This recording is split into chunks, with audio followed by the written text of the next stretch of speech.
Welcome to a quick tour of the new gradebook in Canvas. Keep in mind that the gradebook is still in beta mode, so things can change. So I'll take you through a couple of the menu options. So the first thing you'll see is you have a gradebook dropdown. And just like before, you can switch between individual view and whole class view. You can also go to gradebook history.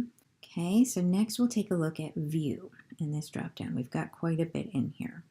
So the nice thing in the new gradebook is you can actually resort your assignments in a lot of different ways.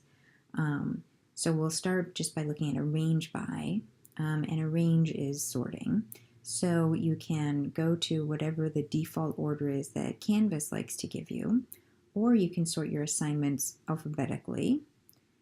In either direction. You can sort your assignments by due date in either direction. What's nice here is those of you who got really tired of having to scroll through your entire gradebook to get to the new assignments that were all the way to the right-hand side, especially towards the end of the semester, you can sort them in the other direction. So your brand new assignments are right there as soon as you open your gradebook. You can sort your assignments by points if you wanted to, lowest to highest or highest to lowest, and even by module. So now let's take a look at filters. What filters does is you only have to look at certain parts of your gradebook. So let's say you only want to look at homework, or you're grading a test, you only want to look at test scores. You can filter by assignment groups. So we can say, I just want to look over here at tests and quizzes. So now I'm only looking at tests and quizzes. Okay, we'll take it a step further when we're looking at filters. So this is view filters. I'm now going to filter by module. Modules are a way that you can organize your course. Let's say I just want to look at the current unit. So then I'm only looking at relevant information. So next, let's take a look at statuses. And so we can take a look at the colors that can be used for the different default statuses. And you can change the colors if you like. If we wanted to look at the different columns, we can look at the notes column and add that one in if you wanted to. A lot of people used the notes column last semester. Or you can say, I want to include unpublished assignments. Next, let's take a look at actions. Okay. Just like before, you can import and export grades. I would definitely recommend exporting your grades every now and then, at least once a quarter, so you have that electronic record of your grades if anything ever goes wrong. So those are the drop-down menus over here. Then we've also got the settings wheel on the other side. So in here, we can set up some late policy. Let's say your late policy deducts a certain percent every day.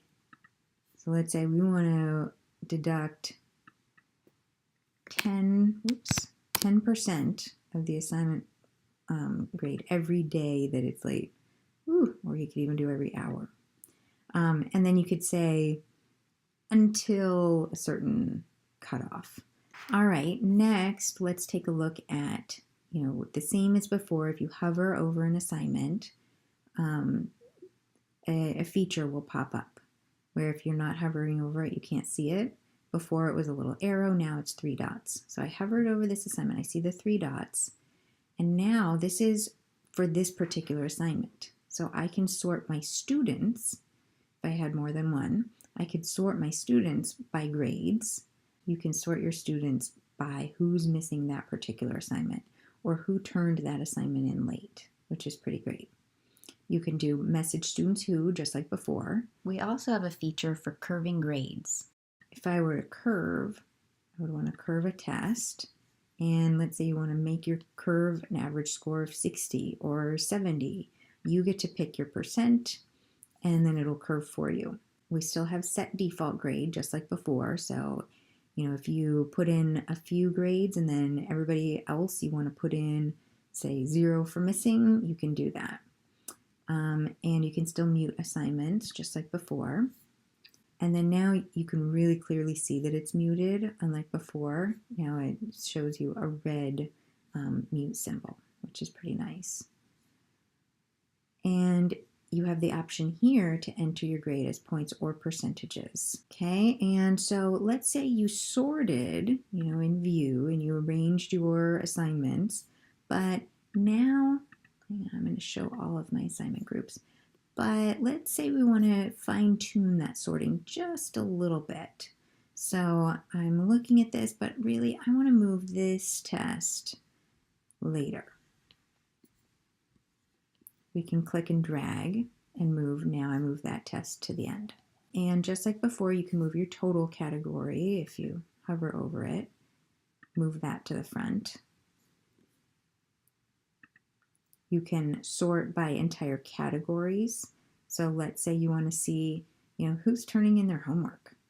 I would sort my homework low to high or high to low. And then you can really pinpoint who do you need to talk to about getting their work done. Or you want to look at tests and quizzes and sort your class by test quiz grades. Maybe figure out who needs some extra help. So there are a lot of really cool features in terms of sorting and filtering your gradebook that I think will really come in handy. Okay, so the last thing we're going to look at is we're going to look at how to assign late and missing flags to an assignment. So the first thing you need to do is you need to give each student a grade for that assignment. So over here I'm going to give, on this assignment, I gave this student a 2 out of a 3. So then if you see the little arrow that pops up when you click on the assignment, notice on an assignment you haven't clicked on, it doesn't show. So I'll click over here, now it shows up. I'm going to click back on the 2 out of 3. Then I'm going to click on the little arrow to open up the options. So then over here what I can do is I can keep the grade in there, and then I can add one of these statuses. Now if this student received a 2 out of 3 on their homework, that means it was late. So now I can mark it as late.